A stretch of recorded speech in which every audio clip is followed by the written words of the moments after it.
Hey guys, it's Tommy here and welcome back to another video of FUNFAIR Frenzy on my YouTube channel. In this episode I am building a vintage cars ride, which turns out in the end, if you do stick around, you will see probably one of my favourite builds that I've done in Planet Coaster so far. It's a very simple ride, but in terms of the decoration, the way it looks and the scenery, it's definitely one that I'm probably most pleased with. I decided to go for this vintage cars ride just because it is, it's sort of like a classic style ride really. Just to be sat on a powered car, going around the track and just seeing lots of different scenery. I won't quite call it an interactive scenery, but just sort of scenery just to improve the way that the ride feels as you're on it.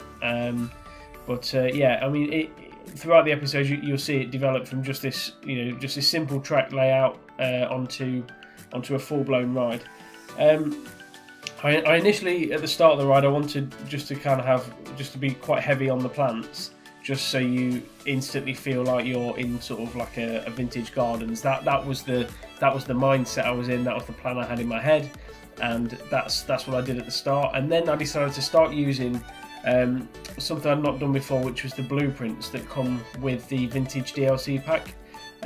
Now, as I say, I've not used the blueprints myself in any other park, so I decided that this was probably the perfect ride to start looking at some of the blueprints to help sort of bring it to life really. So a mixture of a mixture of placing bits of scenery in, but then also, as I say, using some of the pre-made stuff to help sort of give it that bit more character really. And as I said, although people might look at blueprints and think, oh, you could design that yourself, etc. I could have done, but at the same time, I think, well, if the blueprints are there, I might as well use them. So yeah, I decided that this was the perfect time to use them.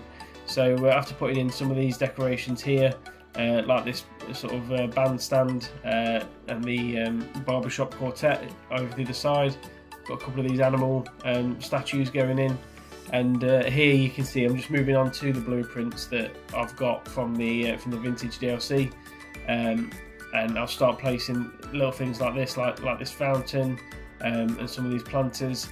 Start placing some of these around the ride, so that just so that it's brought to life a little bit. And already you can sort of see the idea that I'm going for in terms of the ride, in terms of just driving through a classic gardens sort of feel. That's the sort of style I was going for. Will be completed with sort of like road signs and every little bit of detail. It did take me a little bit of time to create this, but not as much as I thought it would.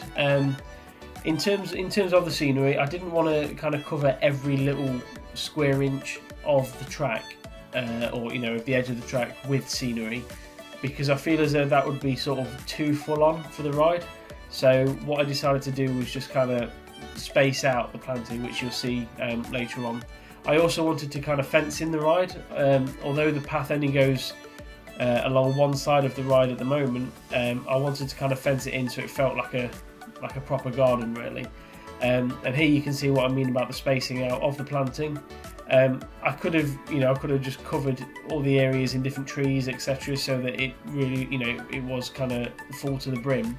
But I kind of felt that this ride would look better with the trees and plants spaced out, so a sort of less is more approach, which I think works really well, to be fair. And yeah, all I was doing here, I was just going through the different plants, different bushes, and just kind of picking one that I thought would fit really well with the colour scheme and with the style of ride, and then just space them out really, as you can see here, which is what I'm doing. Now, I know on other rides I've used trees as like a backdrop to kind of segregate the ride from other areas, but this wasn't the purpose of the trees in this. This was purely decoration, and as you can already see, the colours and the decoration has already been massively improved here.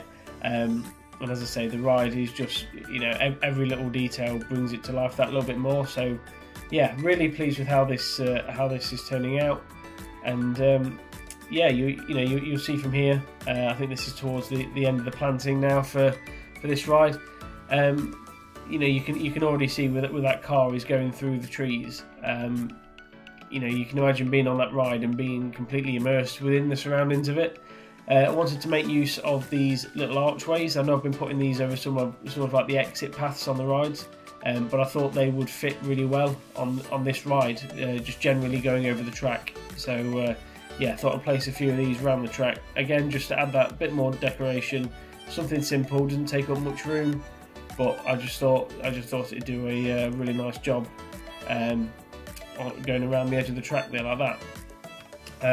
Then it came on to building the station design. Now what I wanted was I wanted the track to be sort of butting up against the wall. I've seen it on some of the park reviews that I've done, and I really like the idea of it. So what I did was I've just kind of I haven't clicked build on station like you would normally. I've kind of built this just on my own placement.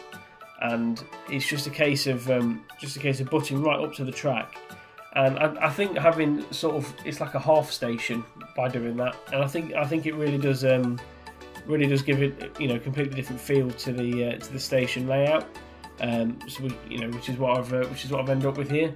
So my idea was to have a sort of a tall wall at the back with signage on to advertise the ride, and then having sort of like a flat roof over the rest of the ride with a couple of cars on top as decoration, and then just to use it inside, I would just place a couple of Tyre Stacks just to give that sort of feeling of being on a car ride essentially. So yeah, that's the feeling and style that I'm going for here. I did try and put these triangles on, but realised that because the panels were 1 metre short, it didn't quite fit with the equal spacing. So I tried to make it work, couldn't make it work, so I had to change it. So as I say, I'm not I'm not perfect. I do try things out, and sometimes they don't work, so you just have to mix them up and try something else, which is why I've gone back to the 3 triangles there. So yeah, so I've got the back wall and the back area done. This is now inside. Obviously, there's a bit of grass there, and the taxi is sort of going through the wall a little bit at the front. So I do adjust that.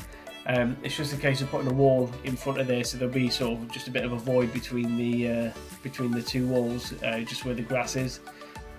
These are the Tyre Stacks that I'll be putting in. Again, nothing, really isn't anything fancy, just a couple of Tyre Stacks just to give the station a little bit more character than what it was, a standard.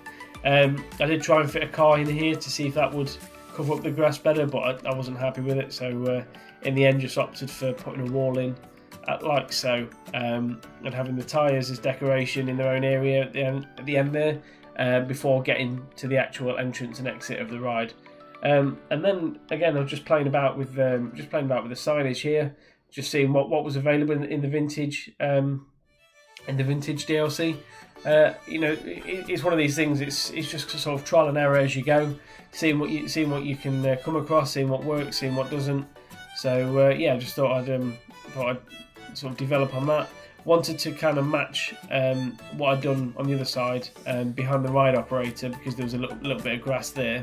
So he's kind of separated off from the rest of the ride too, which which works for me. I think it's nice that it's separated off. And then I went back to using these sort of light up letters that you get with the vintage DLC again.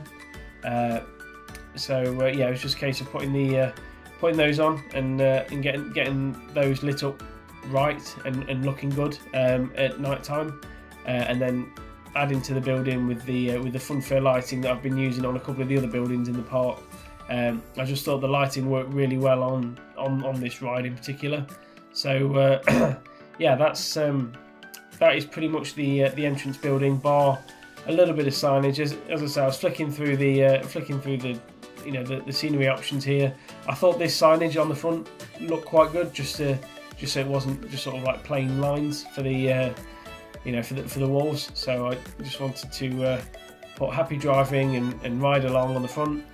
Obviously we've been using the custom fencing, so instead of going for the picket fencing that I've done on the past couple of episodes, I've gone back to the fairy tale picket fencing, just so the colour scheme can match the ride, and so that the path has a bit of character to it to blend in with the ride. So as you can see there, really happy with that fencing. There's the road signs I've put in as well, just to obviously, because it is a car themed ride, I thought, when's going to be better to test the road signs out. So yeah, let's have a go on the ride.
And there we go. That is Car Tours. As I say, that is, for me, that is one of my favourite creations that I've done, just because of how much I've sort of been able to utilise the scenery to bring the bring the ride to life. Sorry. Yeah, I hope you enjoyed that. If you did, please leave a like and subscribe if you're new. And I shall see you in the next episode. Thank you for watching. Goodbye.